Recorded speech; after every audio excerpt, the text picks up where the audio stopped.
मानव समाचार, मानवता के हक में। डोनाइचा से मिनहाज तंबुली की रिपोर्ट। इस वक्त डोनाइचा से बड़ी खबर सामने आ रही है। डोनाइचा में आज 12 जोड़ों का निकाह मुनक्किद किया गया। गरीब नवाज वेलफेयर ऑर्गेनाइजेशन की जानिब से इज्तिमाई निकाह गुज़िश्ता 15 सालों से मुनक्किद किया जा रहा है।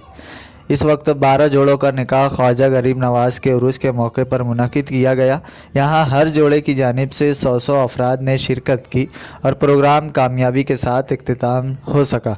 गरीब नवाज वेलफेयर ऑर्गेनाइजेशन की जानिब से हर जोड़े को पलंग, गद्दे, बिस्तर, फ्रिज, अलमारी, कूलर वगैरह के साथ हर जोड़े को 25 मुख्तलिफ अक़साम के बर्तन तकसीम किए गए। इस तकरीब में महाराष्ट्र, गुजरात, मध्य प्रदेश और राजस्थान से गरीब ज़रूरतमंद लोगों ने भी शिरकत की थी। यहाँ साबिक वज़रा हेमंत राव देशमुख, सरकार साहब रावल, परवीन महाजन, जतिंदर गिरासे, वसीम पिंजारी, इस्माइल पिंजारी, दानिश पिंजारी व दीगर अफराद ने शिरकत की थी।